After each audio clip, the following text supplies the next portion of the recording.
We break down the tech that drives the games we love here with Game Tech, and this time we're going to shed a little light on some lighting techniques. So how can you make the bright lights in a game pop out more and make low-lit areas look more lifelike?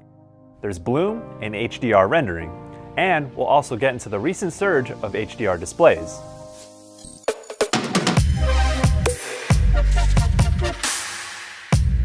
And as always, be sure to subscribe to our channel here at GameSpot.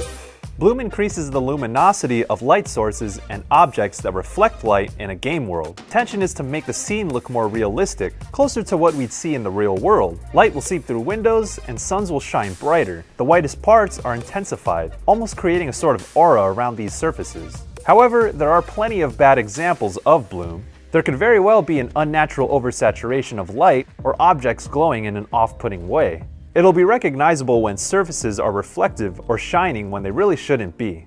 The Witcher 3 Wild Hunt is one of the many games that offers a bloom option, and it's implemented extremely well. Looking directly at the sun with bloom off is like looking at a white ball. With bloom on, it looks as if it's realistically emitting light that appropriately cascades across the environment. While the quality of bloom will vary from game to game, we would suggest turning it on if you think it provides a richer, more believable visual experience. If it's distracting and oversaturates the game world, you may want to go without it. High dynamic range, or HDR, is a little different, and it can be divided into two different entities. First, HDR can be an effect in a graphics engine that creates a wider range in contrast, so darkened areas are darker and brighter areas are brightened. This heightened contrast affects the visuals when you're in a dark room and step outside to a brighter environment. When this occurs in real time, it simulates the ever-changing exposure of light we experience in real life, and simulates the time it takes for the human eye to adjust.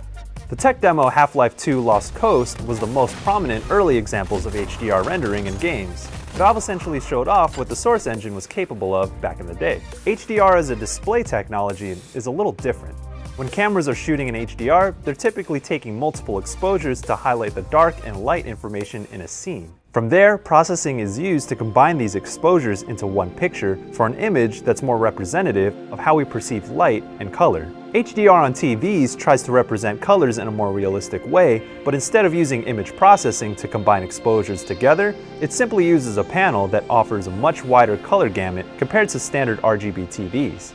But why should you care about HDR? In terms of image quality, HDR increases the contrast between bright pixels and dark pixels over what traditional displays offer.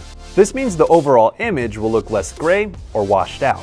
Colors will look much more lush and vibrant. For instance, on-screen fire effects will look warmer, and images will, in general, have a little more pop. And it's real noticeable when you experience the difference in a game. While many HDR displays feature a 4K resolution, not all 4K displays will support HDR. Having said that, HDR pairs very well with 4K since it makes good use of the greater pixel density to create that richer, more dynamic image. Aside from an HDR display, you'll need an HDR-capable device and HDR content, which developers need to implement. Microsoft's Xbox One S and Xbox One X supports HDR, and Sony included HDR support for the PS4 Pro and provided an HDR update for existing PS4s. This was the fifth in a series of PC graphics settings explainers, so do yourself a favor and check out the other videos if you haven't already. Now keep those comments coming in, because we're reading them. And if you found this helpful, give us a thumbs up, subscribe to our channel, you know the deal. We'll see you soon, thanks for watching.